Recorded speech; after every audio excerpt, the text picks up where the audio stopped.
یا اللہ تو جانتا ہے نا میں کون ہوں. لفظ کیا ہے؟ امام زین العابدین کی دعا سنو، دعا پر میں مولا تو جانتا ہے میں کون ہوں، میں کون ہوں. راوی کہتے ہیں امام زین العابدین کی زبان پر لفظ ہے یا اللہ تو جانتا ہے نا میں کون ہوں. بی بی دھڑام سے پیچھے گری اور کہنے لگی اللہ اکبر.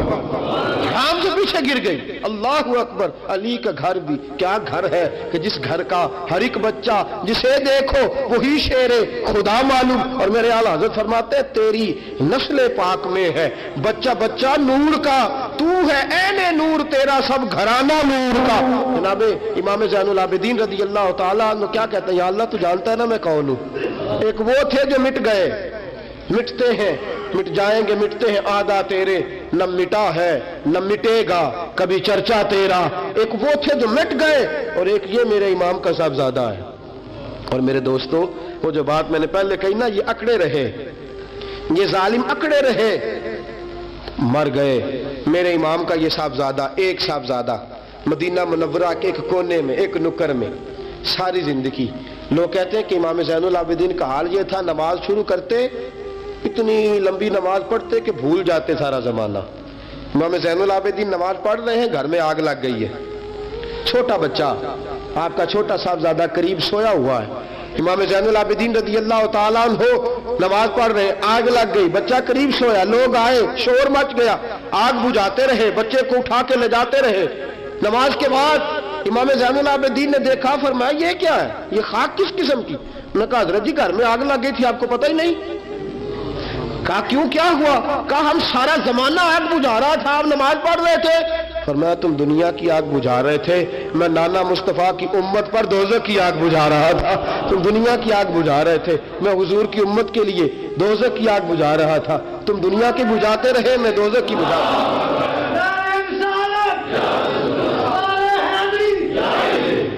یہ امام زین العابدین ہے. وہ سارے مٹ گئے. اور یہ امام کیسی عاجزی، کیسی انکساری. حضرت امام حسن بصری یہ خلیفہ ہیں امام زین العابدین کے بھی، اور خلیفہ ہیں حضرت امام باقر کے بھی. امام باقر امام زین العابدین کے بیٹے ہیں، امام جعفر صادق ان کے پوتے ہیں. حضرت امام زین العابدین رضی اللہ تعالیٰ عنہ کے بارے میں حضرت حسن بصری فرماتے ہیں کہ رات کا سناٹا تھا، کعبے میں اس وقت اتنا رش نہیں ہوتا تھا، میں قریب ہی ٹھہرا ہوا تھا. آدھی رات کا وقت ایک نوجوان کے رونے کی آواز آئی، یا اللہ میرے گناہ بخش دے، یا اللہ مجھے معاف کر دے، یا اللہ مجھے معاف کر دے. وہ چیختا. امام حسن بصری فرماتے ہیں کہ میں سویا ہوا تھا اپنے حجرے میں، کعبے کے قریب ٹھہرا ہوا تھا.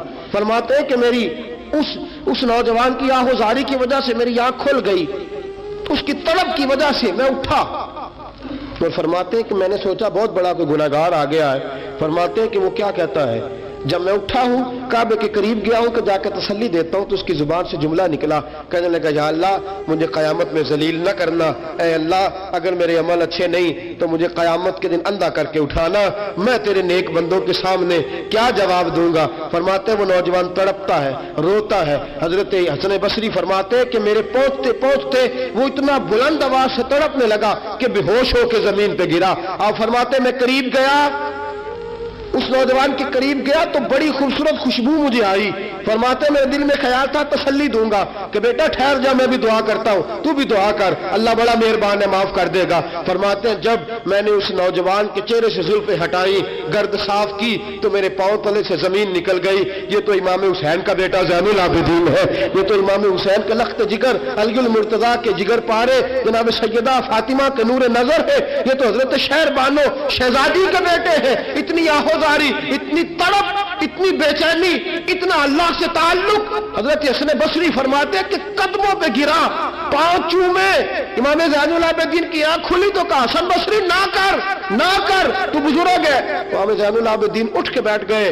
حضرت حسن بصری رحمت اللہ تعالی علیہ فرماتے ہیں میری آنکھ نکل گئی، آنسو میرے بہہ گئے. میں نے کہا زین العابدین کہاں سے دل لے کے آئے ہو تم لوگ، اور کہاں سے سوارا ہے خدا نے تمہارے خاندان کو. سارا کچھ دے بھی دیتے ہو اللہ کی راہ میں، سارا کچھ لٹا بھی دیتے ہو، سارا کچھ قربان بھی کر دیتے ہو، اپنے لیے رکھتا بھی کچھ نہیں، اور اور پھر بھی معافیاں ہی مانگتے پھرتے ہو، پھر بھی معافیاں ہی مانگتے پھرتے ہو، پھر بھی روتے پھرتے ہو، پھر بھی بارگاہ خدا بندی کے اندر آہوزاریاں کرتے رہتے ہو۔ حضرت حسن بصری رحمت اللہ تعالیٰ علیہ فرماتے کہ وہ زمانہ میں نے امام زین العابدین کا دیکھا، میرے دوستو وہ تو مٹ گئے، اکڑے رہے نا، مٹ گئے، کربلا کے بعد وہ مٹ گئے میرے امام کو مٹانے والے، لیکن امام زین العابدین میرے امام کا ایک صاحبزادہ بچہ تھا، لیکن انہوں نے روحانی خلافت کا آغاز کر دیا۔ پوری دنیا میں میرے امام زین العابدین کا فیض ہے، جسمانی بھی ہے، روحانی بھی ہے، علمی بھی ہے۔ امام زین العابدین نے زندگی پوری گزار دی ایک کونے میں لگ کے۔ امام زین العابدین کسی سیاسی کام میں کبھی مداخلت نہیں۔ حضرت امام جعفر صادق کا زمانہ آیا تو پھر بادشاہ نے بلایا امام جعفر صادق کو، اور یہ امام جعفر صادق وہ بزرگ ہیں کہ حضرت امام اعظم ابو حنیفہ رحمۃ اللہ علیہ امام جعفر صادق کے مرید ہے، ان کے مرید ہے، ان کے خلیفہ ہیں۔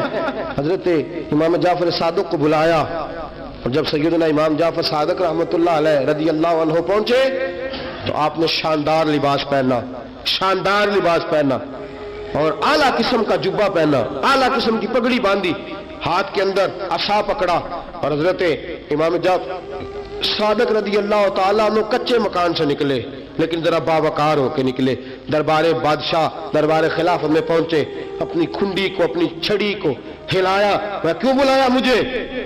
وہ بادشاہ جس نے کہا تھا بلاؤ ذرا پتہ کرتا ہوں کیوں میلہ لگا رکھا ہے۔ پھر بھی بادشاہ ڈرتے رہتے ہیں، پھر بھی ڈرتے ہیں کہ اگر ان روحانی لوگوں نے اشارہ کیا تو ساری دنیا ان کے پیچھے نکل پڑے گی، بلاؤ کیوں میلہ لگائے رکھا ہے۔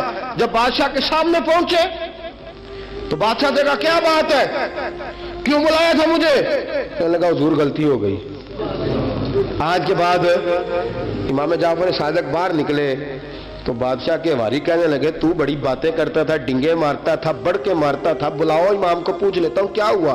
کہنے لگا یار پتہ نہیں کیا بات ہے، جب نہیں ہوتے تو بات نکلتی ہے، جب سامنے آ جاتے ہیں تو منہ کے اندر سے زبان بولتی نہیں ہے، جب سامنے آتے ہیں تو کیا روب ہے، کیا روب ہے۔ اصل اسے سمجھ نہیں تھی کہ تیری نسل پاک میں ہے بچہ بچہ نور کا، تیری نسل پاک میں ہے بچہ بچہ نور کا، تو ہے عین نور، تیرا سب گھرانہ نور کا۔ حضرت امام جعفر صادق باہر نکلے تو آپ کا خادم گھر جا کے کہنے لگا امام صاحب اعلیٰ قسم کا لباس، لوگ باتیں کر رہے تھے، اتنا بڑا قیمتی لباس، لوگ گفتگو کر رہے تھے۔ تو حضرت امام جعفر صادق نے قمیض اتارا، نیچے ٹاٹ کا لباس تھا، فرمایا یہ جو اوپر پہنا ہے یہ مخلوق کو دکھانے کے لیے ہے، اور جو اندر پہنا ہے وہ رب کو دکھانے کے لیے ہے۔ اندر اللہ کو دکھانے کے لیے ٹاٹ کا ہے، لیکن مخلوق کو دکھانے کے لیے میں نے اعلیٰ لباس پہنا ہے۔ ان کے دل میں خیال نہ آئے کہ رسول پاک کے اہل بیت شاید کمزور ہو گئے ہیں، اس لیے ڈرتے اور سہمے ہوئے آتے ہیں۔ میرے نبی کے خاندان نے اس وقت سے لے کر تا دم آخری آج تک ایک پورا کردار ادا کیا ہے۔ سادات کا دین میں ایک پورا کردار رہا ہے، تحریر کے معاملات میں، تقریر کے معاملات میں، تدریس کے معاملات میں سادات کا پورا کردار رہا۔ وقت گزرنے کے ساتھ ساتھ کبھی سید غوث اعظم کی شکل میں آئے، اور کبھی سید معین الدین چشتی اجمیری کی شکل میں آئے، اور کبھی سید علی حجویری داتا گنج بخش کی شکل میں آئے، اور کبھی یہ سید حضرت شاہ آل رسول ماں رہروی کی شکل کے اندر آئے، اور کبھی یہ سید میر عبد الواحد بلگرامی کی شکل میں آئے۔ یہ سادات آتے رہے، اپنے اپنے دور میں چمکتے رہے، اپنے اپنے دور میں دین کا فریضہ سر انجام دیتے رہے۔ انہوں نے پھر اعلان حکومت والوں کو کہا کہ ٹھیک ہے، اگر تم سمجھتے ہو کہ اس طرح ہمیں دین نہیں پھیلانے دیتے تو ہمیں اللہ نے توفیق دی ہے، ہمیں اللہ نے طاقت دی ہے، اللہ نے ہمیں روحانیت دی ہے، ہم اس روحانی طرز کے ساتھ دین پھیلائیں گے۔ میرے دوستو اگرچہ قوت اور اقتدار بھی ہمیشہ انہی کے پاس رہا، کربلا میں جو بھی آیا آپ دیکھ لیجئے نا، یزید کے 14 بیٹے بتائے جاتے ہیں، کوئی بھی نہیں کہتا میں یزید کی اولاد میں سے ہوں۔ امام زین العابدین ایک ہی بچے تھے نا کربلا میں، آپ کو گلی گلی سید ملیں گے، نگر نگر سید ملیں گے، جگہ جگہ رسول پاک کی اولاد ملے گی۔ میرے دوستو یاد رکھنا، جو ظلم کرتا ہے اور ظلم میں بڑھتا ہے وہ بچتا نہیں، اس کا نام مٹ جاتا ہے، اس کا کردار نفرت کی علامت بن جاتا ہے۔ زندگی آپ بھی گزار رہے ہیں، وقت میں بھی بتا رہا ہوں، یاد رکھنا، خیال رکھنا، اگر ظالم بنو گے تو مٹ جاؤ گے، اگر ظالم بنو گے تو ختم ہو جاؤ گے، اگر ظالم بنو گے تو تمہارا نام لینا لوگ پسند نہیں کریں گے۔ ظلم کا نشان بن کے نہ رہنا، محبت کی علامت بن کے رہنا۔ اگر کبھی مار بھی کھانی پڑی تو وقتی طور پہ کھا جانا، تھوڑی دیر کے لیے مار کھا کے دیکھنا۔ کبھی کبھی مار کھانے میں بھی بڑی عزت ہوا کرتی ہے، کبھی کبھی مار کھانے اور برداشت کرنے میں بھی بڑا وقار ہوتا ہے۔ کبھی یہ بھی کر کے دیکھو، اس میں بھی ایک ذائقہ ہے، اس میں بھی ایک لطف ہے۔ میرے عزیزوں، جو ظلم کرے گا نہیں رہے گا، جو ظلم کرے گا اگر کتنے بھی اس کی ہاں اولادیں ہو جائیں اس کا نام نہیں چلے گا۔ جو محبت کرے گا، جو مار کھائے گا، خواجہ معین الدین چشتی نے بڑی مار کھائی، داتا علی اجمیری نے ہندوؤں سے بڑی مار کھائی، حضرت غوث پاک جیلانی کو بڑا ستایا گیا، یہ مار تو کھاتے رہے لیکن پیغام حق پہ ڈٹے رہے۔ اسے مار کھانی آ جائے، مار کھانی، بلکہ مولا رومی فرماتے ہیں جسے کٹنا آ جائے وہ بچ جاتا ہے۔